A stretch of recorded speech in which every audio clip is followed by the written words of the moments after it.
Good morning to everyone! Isang magandang ngiti muna mula sa bawat isa. Ayan, nakakatuwa. Salamat sa Panginoon at ang bawat isa po sa atin ay dinako dito ng matibasay na ating Panginoon. This morning, Amen. At tuwing tayo ay nasa presensya ng ating Panginoon, totoong nararamdaman natin ang pagpapala niya. Sa lahat po ng ating mga next levelers, isang mapagpalang umaga. Sa lahat po ng first-timers natin, we welcome you sa aming bahay-sambahan dito sa Teresa. At tayo po lahat ay magsisimula ng ating gawain sa umagang ito. Pero bago yan, hihingin muna ulit natin ang lahat na pakisilent po ang ating mga cellphone. Ayan. Ayaw po natin na magpapag-store mo tayo ngayong umaga sa pagsasamba natin sa ating Panginoon. Tayo po lahat ay tumayo at hihingin po natin si Brother Dingdong na pangunahan tayo sa panalangin. Dakilang Diyos, mapagpalang Ama, maraming pong salamat na kami po ay dinala mo sa lugar na ito. Alam po namin, Panginoon, that this is not an accident. Everything is planned according to your will, O God. And thank you, Lord, sa buhay na patuloy niyo pong pinapahiram sa amin pong kalakasan na wala kaming karamdaman. Maraming salamat, Panginoon, sa isang linggo na nakaraan na kami nagtagumpay. Sa umaga dito, Panginoon, muli kaming nagpapakumbaba at umihiling ng pagpapatawad mo sa lahat po ng aming mga mali na nagawa sa iyong harapan. Pakalinisin mo po ang bawat isa sa amin at nawa ang aming kong gagawin paglilingkod at pagsama sa iyo ay makarating sa trono ng iyong biyaya. Dalangin namin, Panginoon, ang iyong banal na Espiritu ang siyang kumilos sa bawat isa na naririto. Ang lahat ng mga mandugtog, ang mga awit, ganoon rin, Panginoon, na magdadala ng iyong salita. Lukuban mo sila ng iyong banal na Espiritu, gamitin mo sila maintindi, Panginoon. At nawa po, Panginoon, ang bawat isa na naririto ay mapuno ng iyong kaluwalhatian, ma-encourage ang mga discourage, at sa kanila na mga nanglulupaypay ay patuloy na ang iyong kalakasan ang maging kalakasan nila, Panginoon. Ito ang aming hinihiling at sinasamo sa pinakamataas at makapangyarihang pangalan mo, Jesucristo. Everybody shout, Amen! Amen! So tayo po ay dadako sa ating pagpupuri, pagkakawitan sa Panginoon. Sa ating mga bisita, wag po kayong mahihiyang sumayaw, pumalakpak, dahil ginagawa po natin ito para sa ating Panginoon. Amen? So tayo po ay magbabalik ng ating papuri, pasasalamat sa ating Diyos na buhay. Glory to Jesus.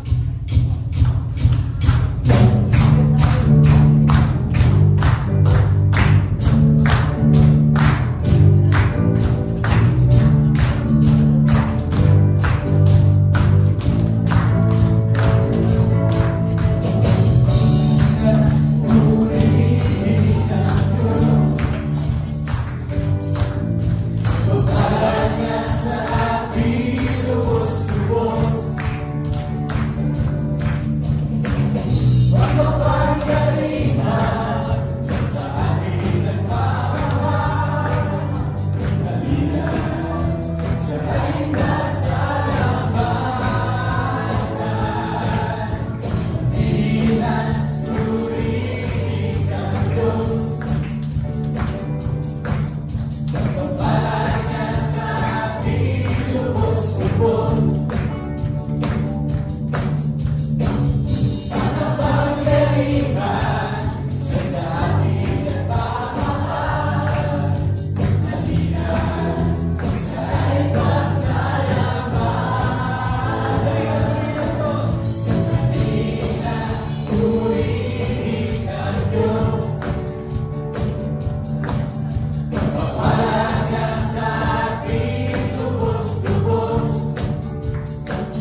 Tuloy-tuloy na pagpapala.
Praise the name of the Lord.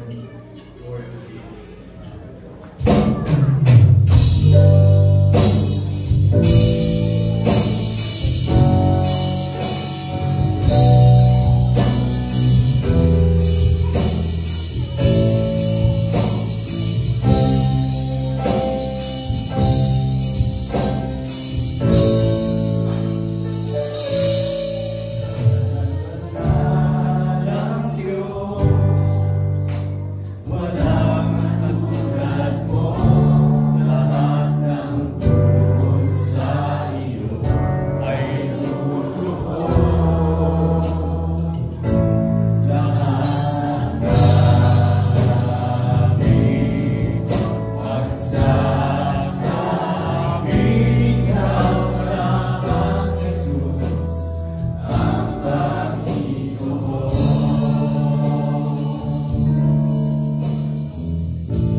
Napakasaya nung awit na yun kanina. Sabi dun sa awit, grabe ang buhay ko. Amen? Naisip niyo ba mga kapatid, yung mga karanasan natin sa Panginoon, simula nang makakilala tayo sa Kanya, talagang grabe yung buhay natin. Amen? Makikita ko rin hindi sa karanasan sa buhay ko, pero sa karanasan sa buhay ng bawat isa dito. Kanina nung kinakanta ko yun, hindi yung buhay ko yung nagre-reflect eh. Naalala ko yung buhay ng mga kapatiran natin. Tapos naisip ko, grabe talaga yung buhay nila, grabe yung karanasan nila, pero grabe din talaga yung pag-ibig ng ating Panginoon at kung paano na talagang ibinibigay niya sa atin ang kalakasan, ang pangangailangan natin sa bawat araw. Amen? Nakikita ko yung kapatid natin na dati nahihirapan silang lumakad, halos hindi makaakyat sa hagdan. Pero ngayon, tuwing Sunday kasama natin. Amen? Grabe talaga ang Lord. Meron tayong kapatiran na at one point sa buhay niya, akala niya hindi na siya makabangon sa higaan ng karamdaman. Amen? But in the snap of the fingers of the Lord, isang disease na akala mo, hindi mo kayang gumaling, kasama rin hindi siya nagpuli sa Panginoon. Amen? Grabe talaga ang Panginoon, mga kapatid. At ang ninanais ng lagi ng ating Panginoon ay nandyan kayo lagi, lalo na every Sunday. Amen? Muli ng Panginoon. At of course, kahit kung hindi tayo magkakasama ng Monday to Saturday, ay meron pong ibang mga kaparaanan kung paano tayo magsasama-sama. Pag Wednesday po, meron po tayong midweek Bible study. Online lang yan mga kapatid. Kaya mahihirapan na bumiyahe papuntang church. Pwede po tayo magsama-sama. And currently, we are in the book of Daniel. At napaganda po ng mga prophetic messages ng ating Panginoon because those messages, hindi lang po siya applicable noong Old Testament. Applicable po siya hanggang sa mga panahon na natin ngayon. Every Thursday naman po ay nakikibaka tayo sa pamamagitan po ng pananalangin. Kung gusto niyo pong sumama yun sa mga group ng prayer warriors, sabihan niyo lang po kami. Pwede po nalang kayo i-add doon sa mga group. Online lang din yan mga kapatid. Ayaw na natin na mahirapan kayo. Kasi pag pupunta pa po kayo dito para magpanalanginan tayo, baka po mas matagal po yung paghihintay natin. So mas maganda, online, pwede tayo magkita-kita. So may iba-iba pong grupo, meron po nagsisimula ng alas 6, may nagsisimula ng alas 7, may nagsisimula ng alas 8, yung mga nagtatrabaho, I think 9 o'clock pa nagsisimula. So kung anong oras po kayo available, pwede po kayo sumama. Of course, kung hindi man po kayo makasama at meron po kayo mga prayer request, ayan, pwede nyo rin po iparatingin sa atin para maipanalangin po natin. At kung kayo naman po ay nasa Batangas area ng Sabado, meron po tayo gawain doon sa ating satellite church sa Tasan Batangas, 9 a.m. po yun yung Saturday. And of course, every Sunday po dito sa Teresa. At hopefully, soon, mas malaki na po ang ating worship hall. Hindi mo natin magiging problema. Kung marami pa po kayong imbitahin nyo na po ang buong barangay ninyo, kasyang-kasya po tayo sa taas. Because currently, ay under construction po ang ating second floor and we are claiming na pag ating po 10th anniversary or May, ay doon na po tayo Grabe talaga siya. At tayo po ay manalangin sa ating ginawang pagbibigay sa umaga na ito. Purihin ka, Panginoon. Hallelujah. nararamdaman po namin ang presensya niyo sa umagang ito. We thank you and we praise you for all the blessings that you continuously give us. Sa blessing po ng kalakasan ng katawan, sa aming mga buhay, at sa lahat po ng mga bagay na patuloy ng pinagkakaloob sa pamamagitan po ng aming mga tinatangkilik mula po sa aming mga trabaho, sa aming po mga pinagkakakitaan. Salamat po, Panginoon. Salamat din po dahil hindi po kayo nagkulang sa amin sa kahit anong panahon ng aming buhay at inaalay po namin at ibinabalik sa inyo ang lahat po ng mga nalikaw na handog dito po. At Panginoon, wala po kami ibang hinihiling at ipinapanalangin, kundi magamit ang lahat po ng ito para sa ikilala mo pa ang iyong gawain. Salamat, Lord, sa iyong papuri at pasasalamat sa umaga ito. In Jesus' name we pray. Amen. And kung ready na kayo mga kapatid, tanggapin po natin ang magagawa ng ating Panginoon, magdadala ng kanyang salita. Tawagin natin ang ating pastor, si Elder Jan. Sabi din sa awit, tuloy-tuloy. Tuloy-tuloy na pagbabala. Gusto nyo ba yun? Tuloy-tuloy na pagkala sa Panginoon. Sa gawain ng Panginoon. Purihin ang Diyos. Of course, ang ating pong 2025 goal is to go. Yun po ang ating theme. Go and make disciples. Go and make disciples. Yun po yung Great Commission na ibinigay ng ating Panginoon. So sa araw na ito mga kapatid, ay pag-uusapan po natin ang isang tema, the role of the family in the Great Commission. The role of the family in the Great Commission. Pwede pakita tayo ng para makita namin. Yan. Okay. Salamat po. Tayo po tayo tumayo. Let's open our Bible in the book of Genesis. Genesis chapter 1. Verses 27 to 28. Sabi rito, babasahin ko po sa Tagalog. At nilalang ng Diyos ang tao ayon sa kaniyang larawan. Ayon sa larawan ng Diyos siya, nilalang niya sila na lalaki at babae.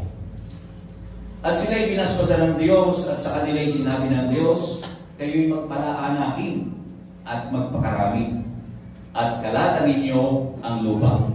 At inyong supilin at magkaroon kayo ng kapangyarihan sa mga isla sa dagat at sa mga ibon sa himpapawid at sa bawat hayop na gumagalaw sa ibabaw ng lupa.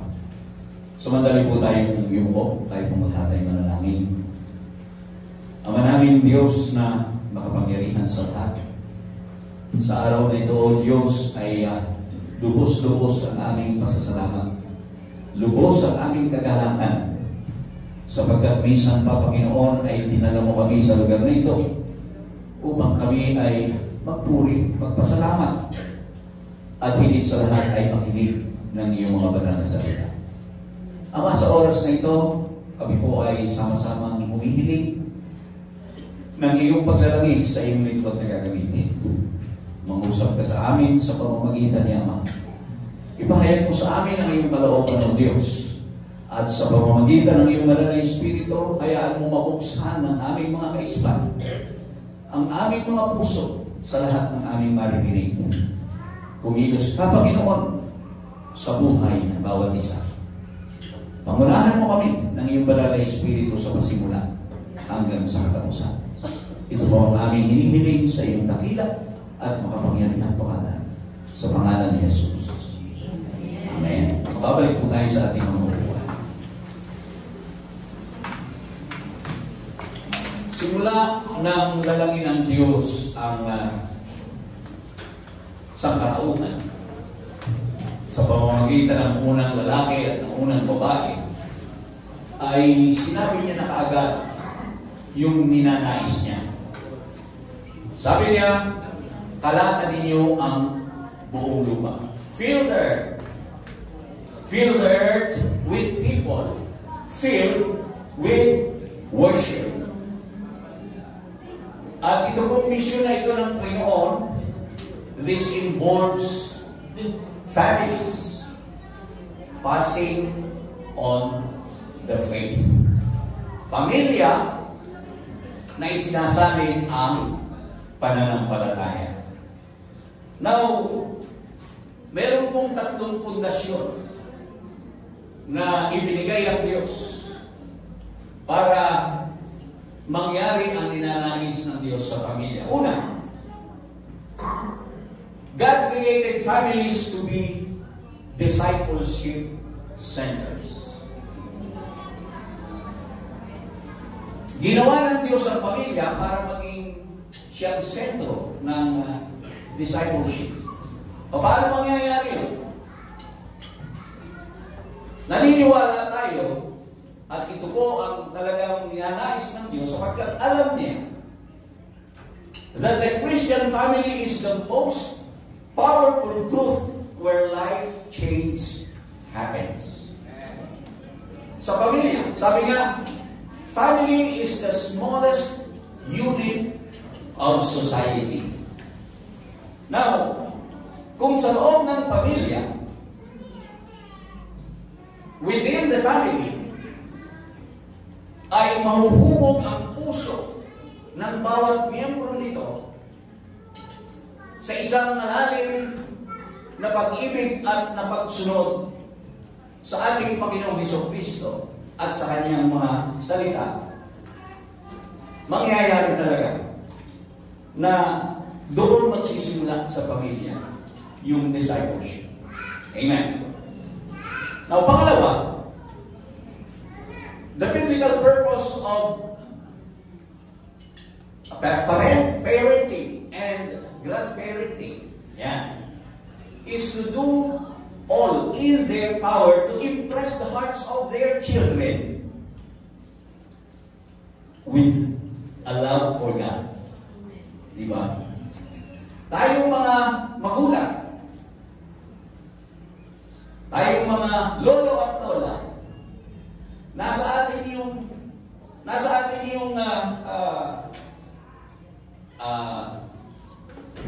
malaking responsibilidad upang turuan ang ating mga anak na umibig sa Diyos, sumunod sa kanyang mga salita.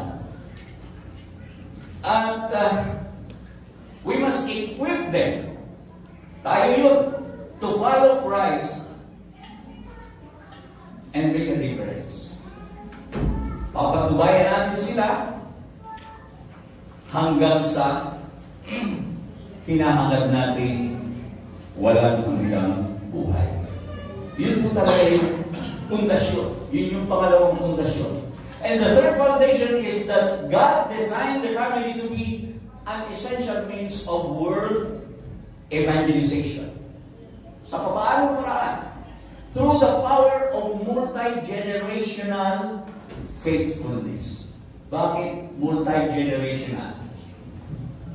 Isinalin sa mga anak at yung mga anak isinalin sa kanilang anak and so on and so forth. From generation to generation, saling lahi. Yun po talaga ang ninanais ng Diyos.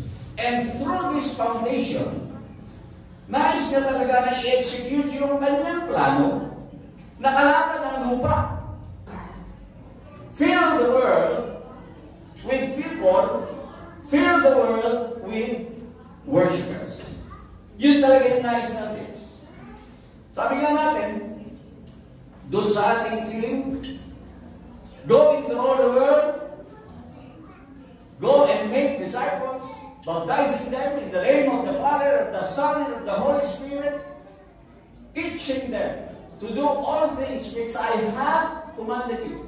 That's what Jesus Christ commanded His disciples.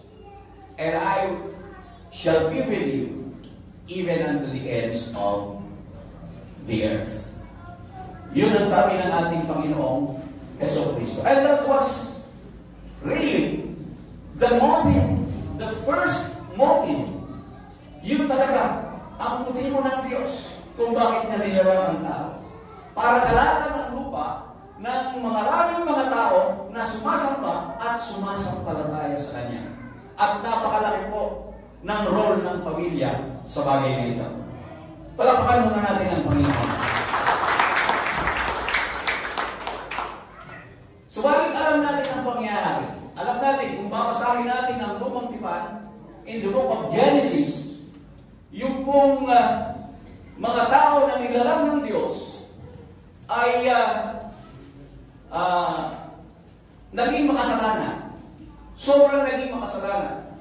Wala na po silang ginagawa kung hindi mga kamalian. Genesis chapter 6 verse 5 ay malinaw ang sinasabi. Then the Lord saw that the wickedness of man was great in the earth, and that every intent of the thoughts of his heart was only evil continually. So nakita ng Panginoon na pasama ang tao. Wala na silang iniisip kundi laging kasamaan. So ano nangyari? Yung kanyang plano, it always stands. So ano ang kanyang ginawa? Kailangang lipunin. So ano ang sa kwento? Nilipon sa pamamagitan ng lahat.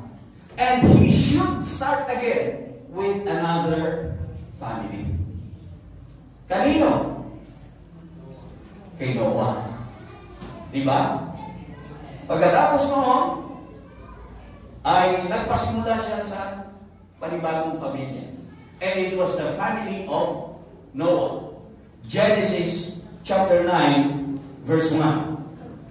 Sabi diyan, pagkatapos ng baha, nung matapos na ang baha, walang naiwan kung hindi ang pamilya ni Noah at yung mga hayop na inilagay niya doon sa daon na pair din.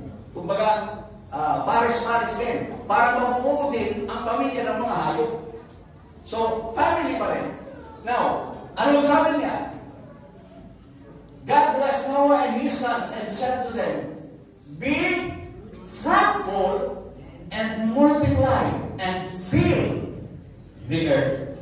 So nananatili pa rin talaga yung pagnanais ng Diyos, yung kanyang plano. Now, makikita natin, hindi po natapos doon yung plano ng Diyos na punuin ang buong lupa ng mga mananampalataya sa Kanya.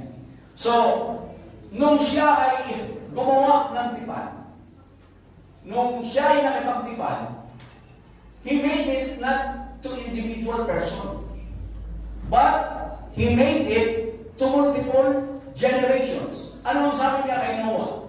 Genesis chapter 7, verse 7.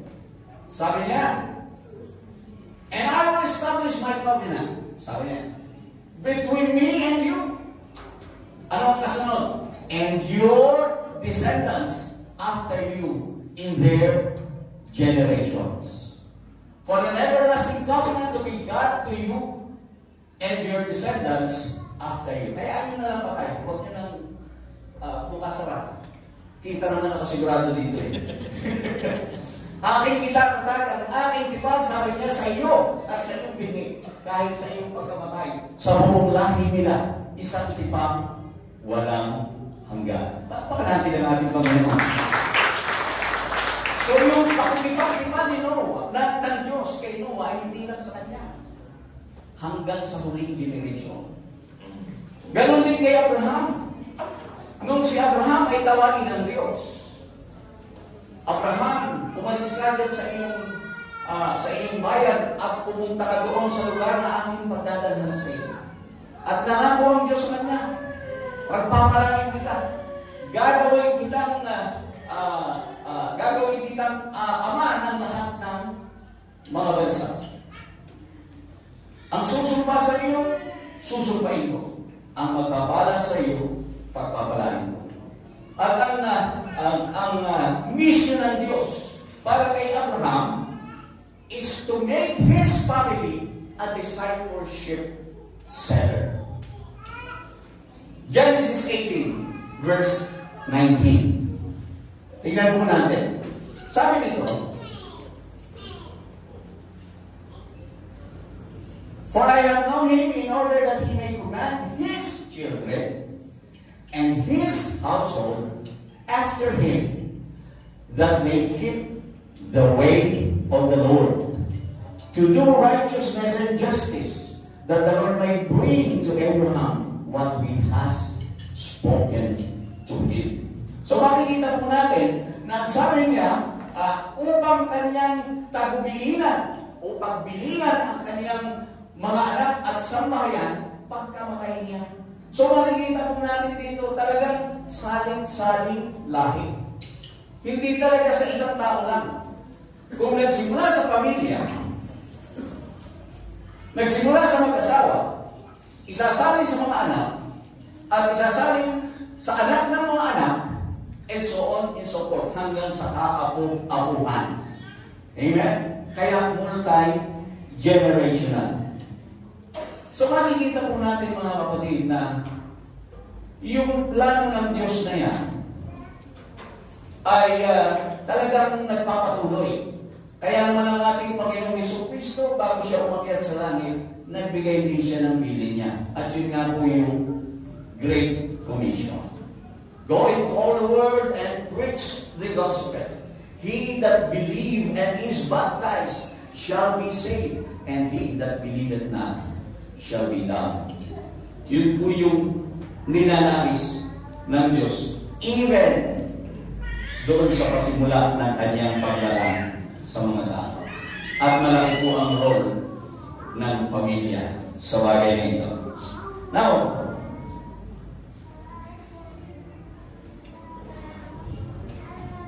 in Matthew chapter 22 verses 35 to 36, ito po yung panahon na ang ating Panginoong Jesucristo ay tinanong ng isang Fariseo, na isang abogado, a lawyer, a Pharisee, at tinanong siya. Ang tanong sa kanya, ito po. Then one of them, a lawyer, asked him a question, testing him and saying, Teacher, which is the great commandment in the law? Nagtanong yung Fariseo. Sapagkat noong mga panahon na yon, ang ating Panginoong Jesus ay hinahanapan ng bukas ng mga Fariseo. Kaya itinanong ng isang abogado sa ating Panginoong Jesucristo, ano ba yung pinakadakilang kautusan? Sumagot po ang ating Panginoong Jesucristo. In Deuteronomy, kinote niya yung utos na ibinigay ng Diyos kay Moses. In Deuteronomy chapter 5, chapter 6 verses 5 to 7. So, ang unang sagot niya, doon muna tayo sa 5. Sabi niya, You shall love the Lord your God with all your heart, with all your soul, and with all your strength. Sabi, iibigin mo ang Panginoon mong Diyos ng iyong buong puso at ng iyong buong kaluluwa at ng iyong buong lakas. Now, pansinin po natin ito. Kapag itinuloy natin ang pagbasa hanggang 6 and 7, makikita po natin talaga na doon sa great commandment ay ng Diyos, na pag-ibig, iibigin mo ang Diyos ng buong puso mo at ng buong kaluluwa mo, ng buong lakas mo, nandoon yun sa puso ng utos na yun, yung family discipleship. Tuloy natin. Verses 6 and 7, ang sabi niya, sa Tagalog, ang mga salitang ito na aking iniutos sa iyo sa araw na ito ay ilalagay mo sa iyong puso. Ano ang una? Ilalagay daw sa puso mo. Okay? At pagkatapos na ilagay mo sa puso mo, ano ang kasunod? At iyong ituturo ng buong sikap sa iyong mga anak. Okay? At iyong sasabihin sa kanila kapag ikaw ay nakaupo sa iyong bahay, kapag ikaw ay lumalakad sa daan, at kapag ikaw ay nahihiga, at kapag ikaw ay bumabangon. Palapakan natin ang ating Panginoon. So dito po makikita natin that the parents are the primary teacher of their children. Diba? Nakikita na ninyo ang takbo ng ating pinag-aaralan. The parents are the primary teacher of their children, particularly to teach the children to love and worship God. Ngayon, yung pong utos na yan, yung pong bagay na yan, alam din ni Moses. Sapagkat doon sa mga panahon na si Moses ay malapit ng bawian ng buhay, nagbigay pa rin siya ng kautusan. Sinabi niya doon sa mga Israelita kung ano ang nararapat nilang gawin. Deuteronomy chapter 32, verses 45 to 46. Sabi dito, pagkatapos sabihin ni Moses ang lahat ng mga salitang ito sa buong Israel, ay kanyang sinabi sa kanila, ilagay ninyo sa puso ang lahat ng mga salita na aking pinapatotohanan sa inyo sa araw na ito, na inyong iutos sa inyong mga anak upang gawin ang lahat ng mga salita ng kautusan ito. Ang tinutukoy po ni Moses dito ay ang 10 Commandments. Because God gave Moses the 10 Commandments. At ang sabi niya, lahat ng mga salita ito ay ilagay ninyo sa inyong puso at ituro ninyo sa inyong mga anak. At yan sa bagay niya, nakikita po natin that yung ating kaligtasan tinanggap ay hindi sa atin lang. Kinakailangan kung ikaw ay naligtas, dapat ligtas din ang iyong mga anak, ligtas din ang iyong mga apo, ligtas ang iyong kaapo-apuhan. Can you say amen? Sapagkat yun ang ninanais ng Diyos sa isang pamilya. Palapakan natin ang ating Panginoon. So, makikita natin that knowing and loving God is not a personal thing, but a multi-generational thing. Diba? Kailangan maisanin mo. Hindi talaga dapat na ikaw lang. Ngayon, alam niyo ba mga kapatid, na alam talaga ng Diyos. Alam talaga ng Diyos. Alam ng diablo yung ninanais ng Diyos. At alam naman natin na lahat ng ninanais ng Diyos ayaw ng diablo. Can you say amen? Siya ang number 1 kalaban ng ating Panginoon. Now, in the book of Malachi, okay, tingnan po natin ito. I just want to open your minds on this. Gusto kong mabuksan ang inyong mga kaisipan sa bagay nito. Malachi chapter 2 verses 13 to 16.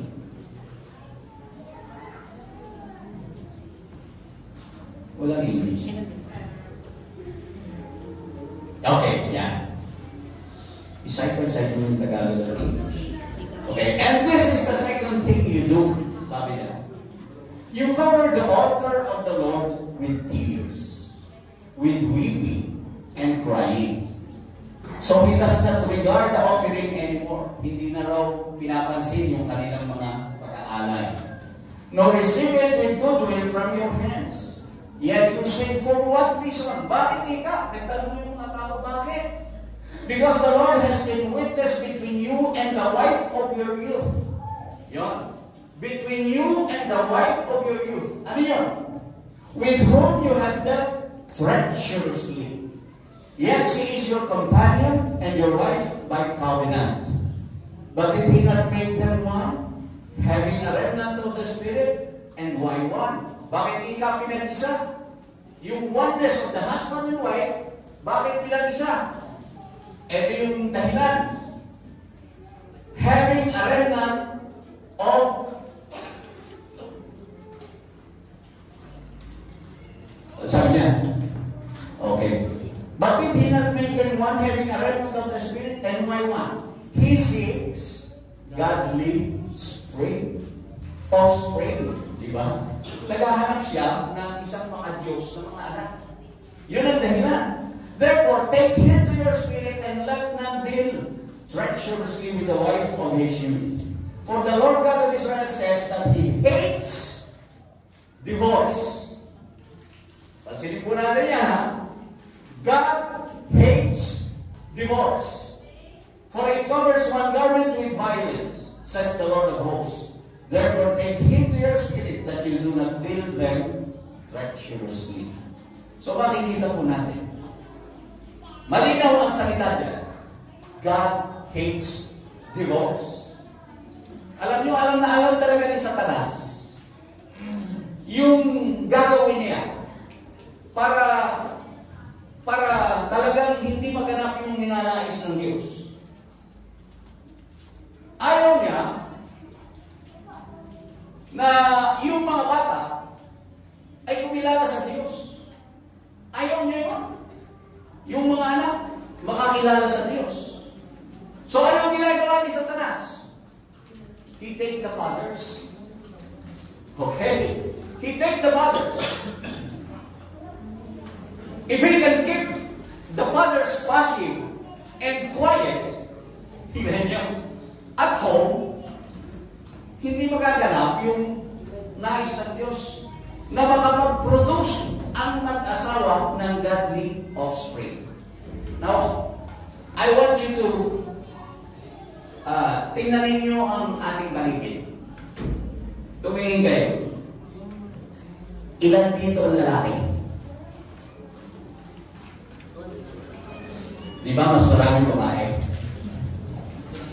Kita ninyo? Because Satan wants to destroy the relationship within the family. Gusto niya na hindi maayos. Bakit? Eh kung nanay lang, wala yung tatay, ang hirap. Di ba? So, yun ang ginagawa. Tingnan niyo sa ating kapanahonan ngayon. Pansinin niyo sa ating kapanahonan ngayon. Kapag ang pamilya ay sira, sira ang barangay, sira ang bayan, sira ang siyudad, sira ang buong bansa. Bakit? Saan nagsisimula ang krimen? Sa isang wasak na pamilya. Hello? Malinaw yan, mga kapatid. Kaya nga, family is the smallest unit of society. That's why God wants the family to be complete, buo. Kumbaga, strong. He wants the family to be strong. And once the family is not strong, then there goes the children. There goes the relationship. There goes the marriage. And there goes the church. And then goes the nation. So nasisira yung plano ng Diyos. Nawawala yung Great Commission. Alam nyo, ito talaga yung bagay na kung hindi natin bubuksan ang ating mga mata at hindi natin pagtutuunan ng pansin at hindi talaga ito ituturo sa mga local churches. Kasi I can always preach a lot about Christian living, about so many things, about God.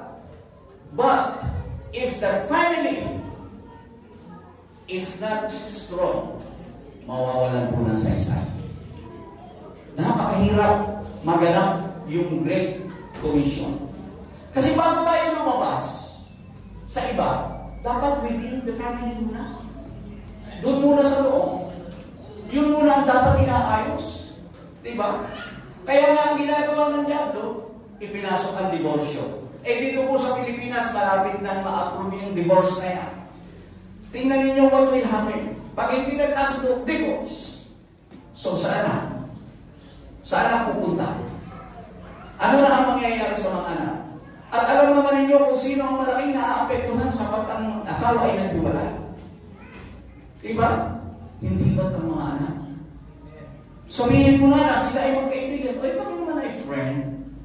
Okay naman. Pero pag may problema, yung anak mo, tatawag mo sa ano, eh, ikaw na bahala dyan kasi busy ako rito. Abay, hindi maaaring gano'n. Diba? Dapat ang mag-asawa, ang siyang gumagawa ng paraan kapag may problema ang mga anak.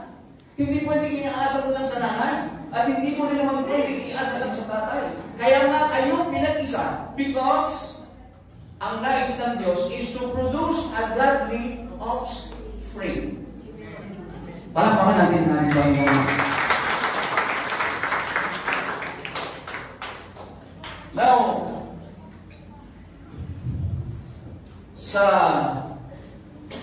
the final words of the Old Testament in the book of Malachi.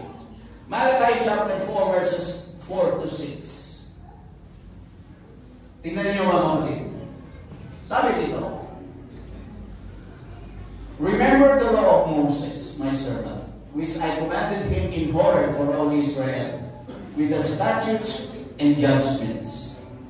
Behold, tingnan niyo mga kapatid, I will send you Elijah the prophet before the coming of the great and dreadful day of the Lord. Sabi niya, I will send you Elijah the prophet before the coming of the great and dreadful day of the Lord. Verse 6. And he will turn the hearts of the fathers. Pansinin po natin ha. And he will turn the hearts of the fathers to the children, and the hearts of the children to their fathers, lest I come and strike the earth with a curse. Ito yung huling-huling pangungusap ng Diyos through Malachi, Prophet Malachi. Utos niya sa mga Israelita. Nang sabi niya, susuburin ko ika sa inyo si Elias sa mga huling panahon. Kailan ba yung mga huling panahon na yun? Yung huling panahon na yun, ito na po yun. We are in the last days. At ito pong the same wordings na sinabi rito. Yung sinabi ni Malachi, sabi niya, He will turn the hearts of the fathers to the children and the hearts of the children to their fathers, lest I come and strike the earth with a curse. Now, sa Bagong Tipan, in the book of Luke, chapter 1, verse 17. Okay. Pansinin niyo ito mga kapatid. He will also go before him in the spirit and power of Elijah. Sino po ang tinutukoy dito? This is John the Baptist. Okay. John the Baptist. He will also go before him in the spirit and the power of Elijah to turn the hearts of the fathers to the children and the disobedient to the wisdom of the just, to make ready a people prepared for the Lord. Ito po ay wordings na ibinigay kay Zacarias. Sapagkat itong si Zacarias ay ang kanyang asawa ay walang anak, humihingi po sila ng anak. At ang pangako ng Diyos ay magkakaroon ka ng anak. At ang tatawagin mo ang kanyang pangalang John, si Juan. At ang sabi niya, itong si Juan na ito, siya ang maghahanda ng daan ng ating Panginoong Hesukristo. At ito pa yung marugtong. He will also go before him in the spirit and power of Elijah. In Malachi, anong sabi ng Panginoon? Doon sa Malachi, binasa natin kanina. He will send Elijah and turn the hearts, He will turn the hearts of the fathers to the children. So, ganun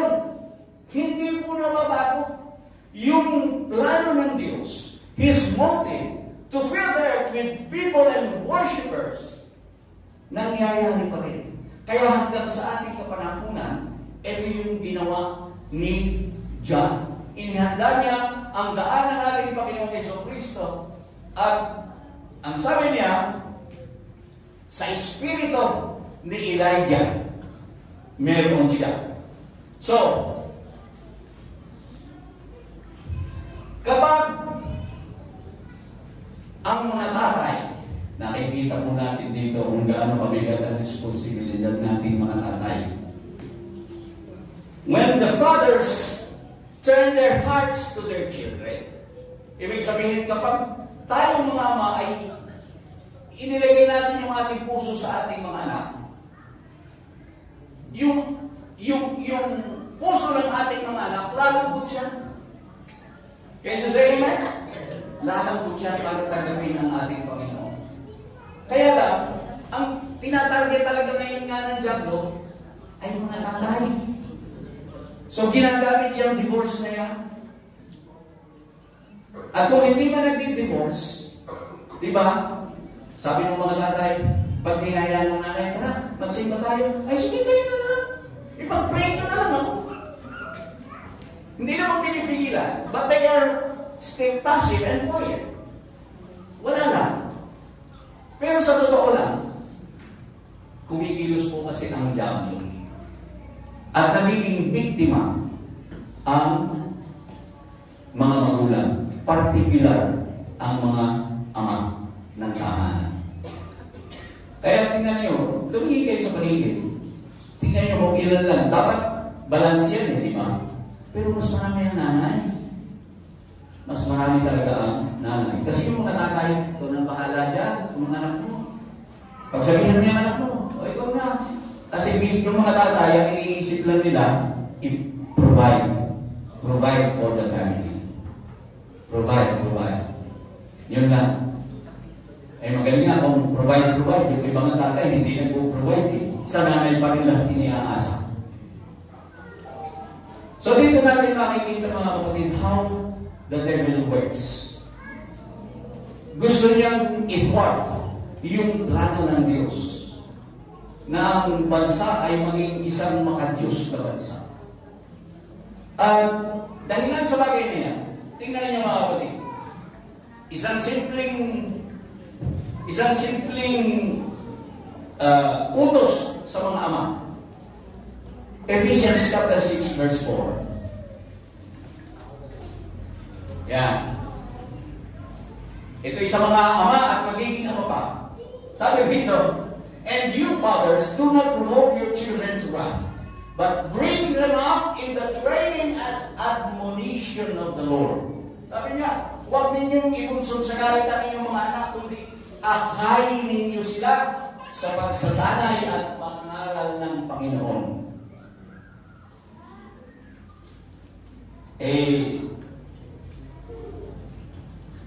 Hindi po ito simple bagay.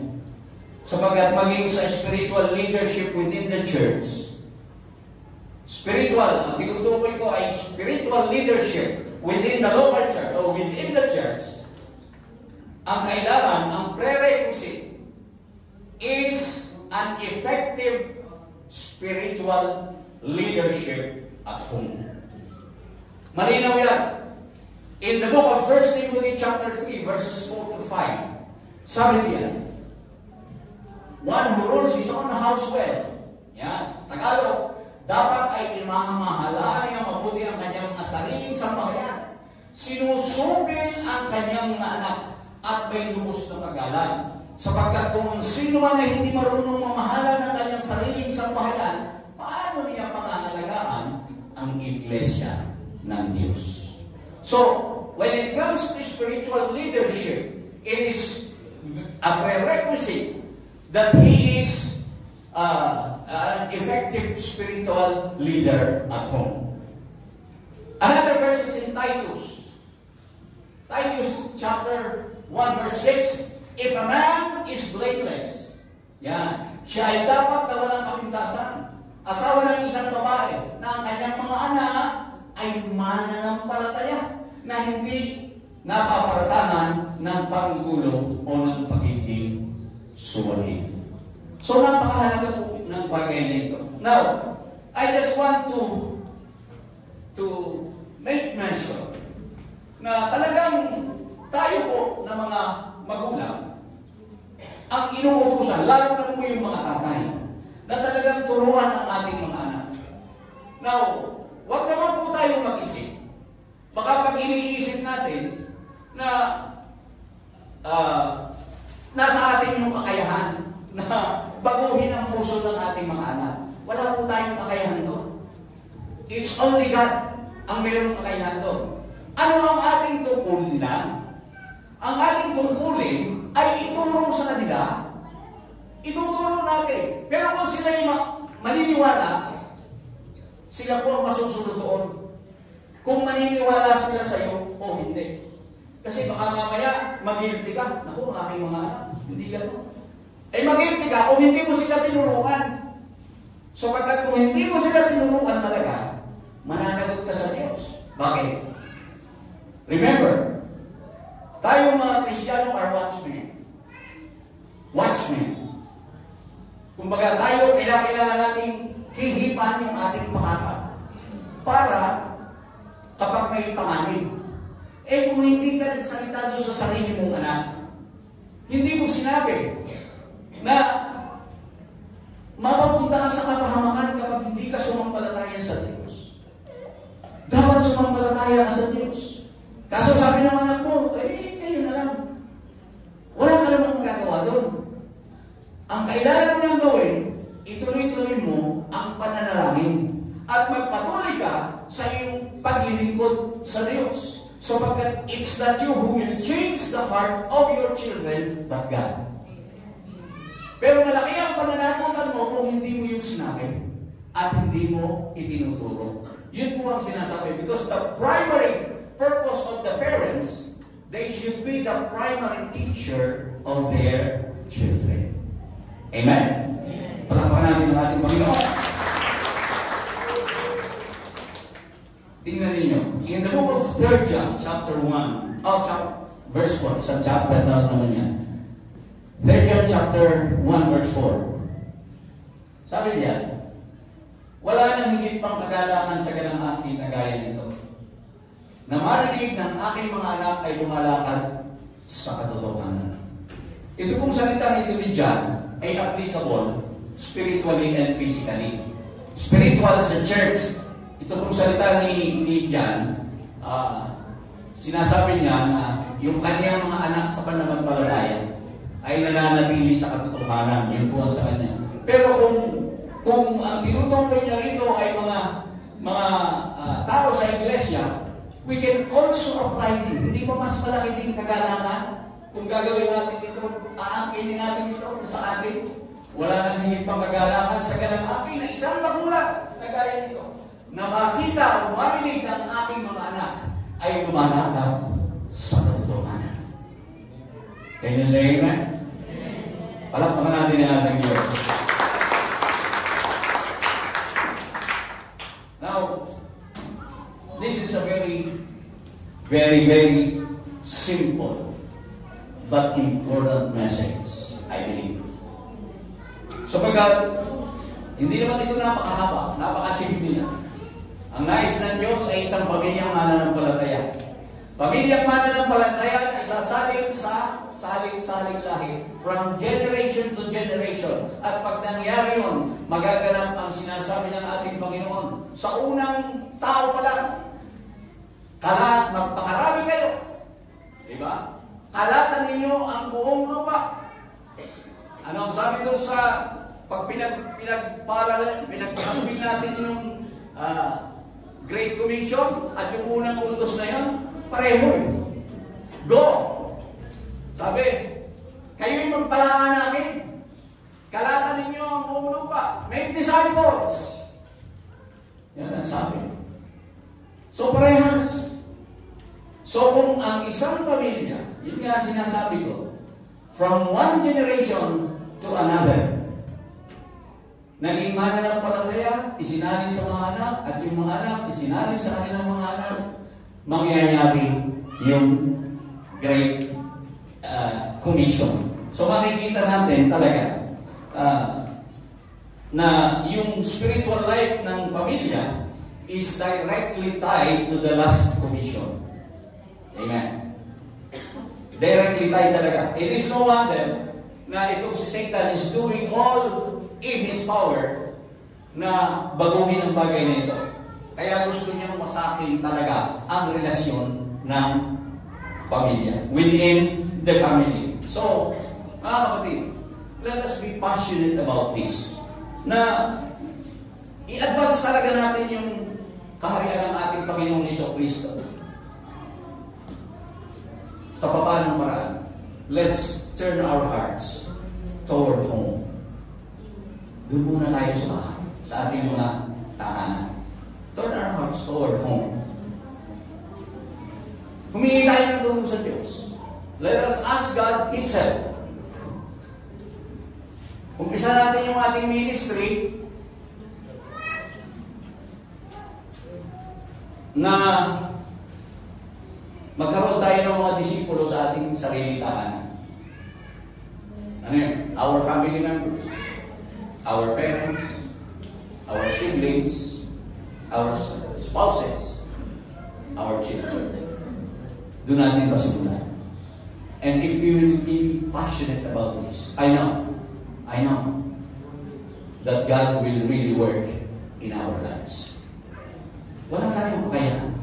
Kaya lang kung minsan passive tayo quiet tayo doon sa ating sariling tahanan. Nakakapag-share tayo doon sa iba, pero doon sa ating tatay, sa ating nanay, sa ating kapatid, sa ating mga kamag-anak, para bagang nahihiya tayo. And don't worry, sabi nga, ang kailangan mo lang naman magsalita. Hindi mo naman kailangan ipilit yun because it's God who will work in their hearts. Sila ang kikilos sa puso ng ating mga mahal sa buhay. Hindi naman tayo, wala tayong kakayahan doon. Ang kakayahan lang natin ay yung gawin yung kalooban ng Diyos. Maging we should walk the talk as Christian.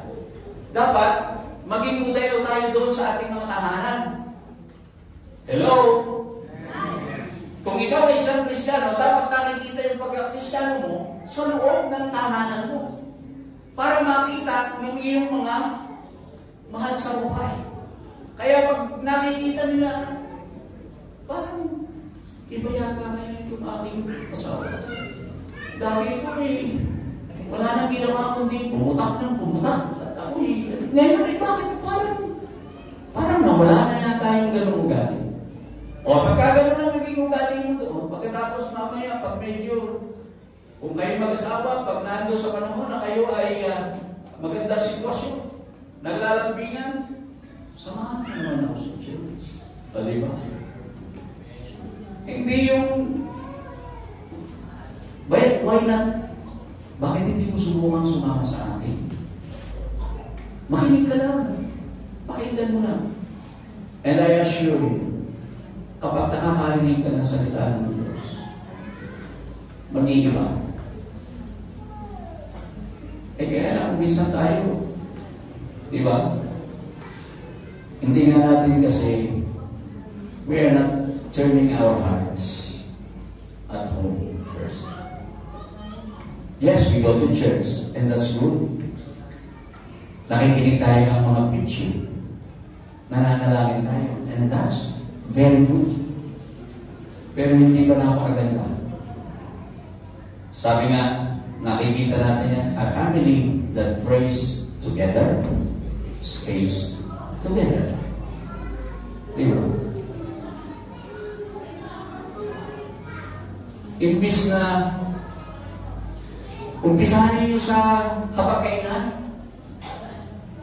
Kasi ngayon, uso na yung ay kumain ka na dyan. Di ba? Ewan ko kung nangyayari ito sa inyo. Oh, may luto niya, kumain ka na. Nung araw ko kasi, natatandaan ko, kahit nasaan kami, yung tatay ko, pagkakain na, ako nasa laruan, sisipon lang yun. Uy! Pag narinig ko yun, takbo na ako pa uwi. Kasi kakain. Hindi kami kakain ng hindi sabay-sabay. At nakita ko na maganda nga pala yun. Kaso ngayon, kahit sabay-sabay na kumakain, katabi si cellphone. Di ba? Wala nang kwentuhan. Di ba? Wala nang kumustahan. O wala, kumusta yung school mo?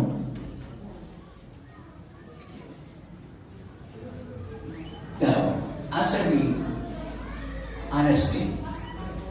Sino sa inyo ngayon ang hindi kumakain ng hindi sabay-sabay? Sino? Tasak ba? O, tingnan ko, konti na. Kasi ngayon, ganito na. O, luto na dyan, kumain ka na. Kasi ito sa galing eh. Pag-araw ng linggo, walang pasok, lahat nakahiga pa. Magluluto ng almusal, luto ng almusal, gigising yung mamaya na ako. Why can't we demand them to sit with you together man lang? Pag-araw man lang ng linggo, ako naiintindihan ko na kasi ngayon may mga hanap buhay yan. May pagod. Pero, if you want it, you can do it. Kung gusto natin, pwede yun eh. At dapat doon sa habang kainan, doon po tayo nagkukwentuhan. Wala nang cellphone. Doon na nagkukumustahan. Hello? We can do that. I-apply natin. Start this at home. Kaya nawawala. Ang job mo kasi maraming ginagawa eh. Sinisira sa pamamagitan ng social media, sa pamamagitan ng kung ano-anong laro yan, ML na yan, kakain na nga, hindi makakain, at sandali lang po. Diba? Ganun eh. Ganun nga nangyayari ngayon. Eh, kanina lang, kumakain kami kanina sa McDonald's. Yung nanay, yung anak, nandun, nagseselfone. Ano gusto mo? Magaling yung anak! Sabi ni Sister Ruy, sa akin nila, lalatugan ko. Palalapitin ko. Ay, fried rice ba? Fried rice nga. Sabi nila, fried rice nga. Tingnan nyo ha. Kung ikaw ang magulang, subukan mong gawin sa akin yan.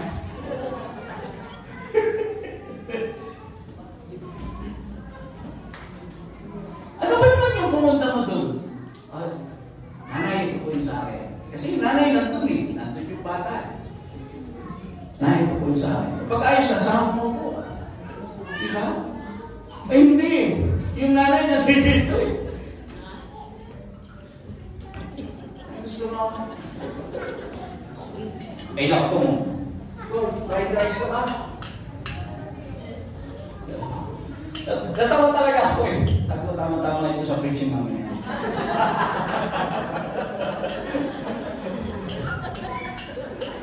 Talagang ano eh. So nakikita talaga natin how the devil works to destroy the relationship. Nawawala kasi yung ano eh, yung cohesiveness sa pamilya. Diba? Kaya talagang hanggat maaari, you eat together, you pray together, read the Bible together. Ano ba naman yung magbasa? Basa kayo, o basa tayo ha, ito, basahin natin. O anak, anong naiintindihan mo dyan? O diba? Pwede natin gawin yun eh, anong pagkaunawa mo dyan? Hindi ko po naiintindihan. O di, ganito kasi yan. O di, may papaliwanan mo. Eh, kasi hindi gano'n na nangyayari sa tao kasi mga nanay. Kasi totoo eh. Ito talaga yung nangyayari sa panahon natin ngayon. And the devil wants to destroy the relationship within the family to thwart the motive of God. To fill the world with people. To fill the world with worshipers. Amen? Hallelujah. Kaya, mga kapatid, let us be passionate enough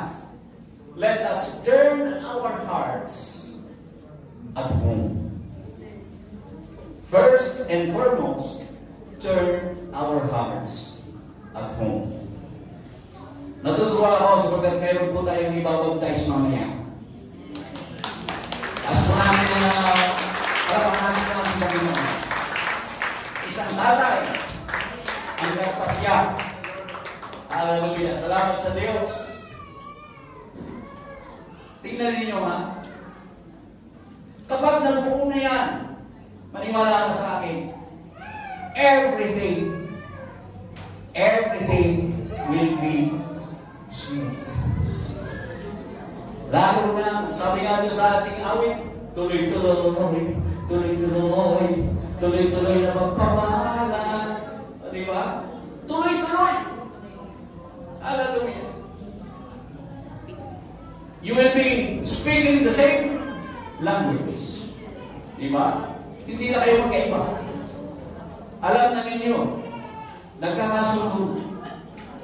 Kaya lang, yun nga palagi natin sinasabi. Nakakalimutan ito ng marami.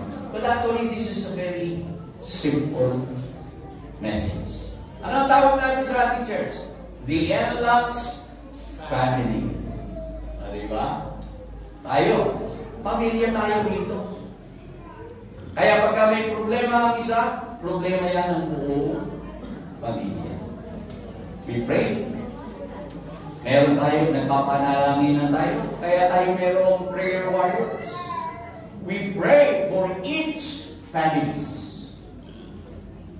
Each member of the church family. Pinapanalangin po natin yan. And it pays. Marami tayong tagumpay. Amen. Hallelujah. Ang Diyos, maraming pinagaling. Ang Diyos, maraming sinagot na panalangin sa kanilang mga mahal sa buhay. Dinadala doon sa ating prayer warrior. At nagiging epektibo po ang lahat. So, pasimula ngayon, mga kapatid, umpisahan natin. Sabi nga, narinig mo ngayon, who knows? Kaya ka naririto ngayon. Sapagkat, talagang iniligay ka ng Panginoon for such a time as this. Amen. Tayo kung lahat ay tumayo, purihin ang ating Panginoon. Hallelujah. Pasalamatan natin siya.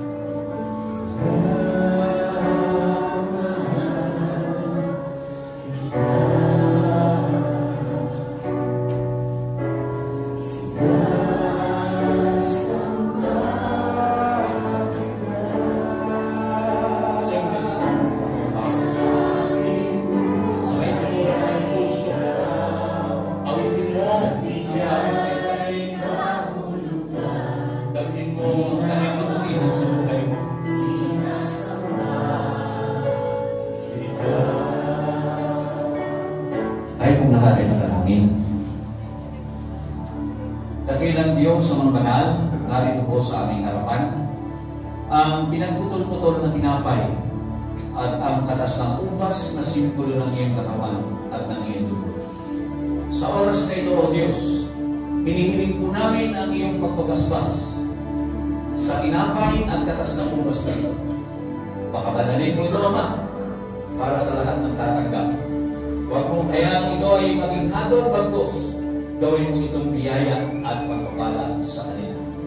Ito ang aming hinihiling sa pangalan ng aming Panginoong Jesucristo. Amen.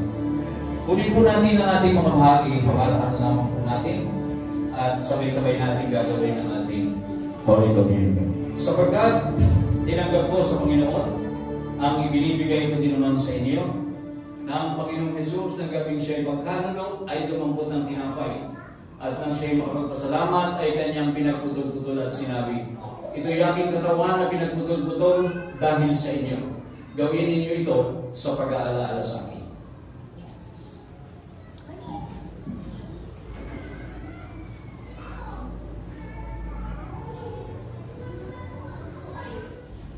At gayon din naman, hinawakan ng saro pagkatapos na makahapon na sinasabi, ang saro nito ay siyang bagong tipan sa aking dugo. Gawin niyo ito sa tuwing kayo magsisino sa pag-aalaala sa akin. Dakilang Diyos, mapagpalang Ama, tunay na ikaw ay dakila. Ikaw ay tapat sa iyong mga anak. Palagi na, ikaw ay nangungusap sa amin. Ama, sa oras na ito, pinasasalamatan po namin ang mensahe na pinagkaloob mo sa amin. Tunay nga, Ama, na kami ay nakakaligtaan po namin ang bagay na ito, Diyos. Napupokus kami sa maraming mga bagay. Kaya naman, umaasa po kami, Panginoon, na patuloy mo kaming tutulungan. Patuloy kang kikilos sa aming mga buhay upang magawa namin ang bagay na ito. Bigyan mo kami ng lakas, Panginoon, na patuloy na kausapin ang aming mga mahal sa buhay. Hallelujah. Ipagkaroon mo sa amin ang pasaning ito, Diyos, na lahat sila, kung paano kami tumanggap ng biyaya ng kaligtasan, ay ganun din, tanggapin po nila ito sa kaparaan ng itinuro mo. Ama, maraming po salamat at muli sa aming pansamantalang pag-iwahiwalay sa araw na ito. Dalangin po namin, O Diyos, ang iyong tulong, ang iyong pag-iingat sa bawat isa. Kung paano mo kami dinala ng ligtas sa lugar na ito, O Diyos, ganun din, ibalik mo kami ng ligtas sa aming mga tahanan. Ito po ang aming samo at dalangin sa pangalan ng aming Panginoong Jesucristo. Amen. Ang biyaya ng ating Panginoon, ang kanyang pag-ibig at ang pakikipisan ng Banal na Espiritu ay sumainyo ng lahat. Tayo po lahat ay pagkamayan, tapos sa pagkakita natin.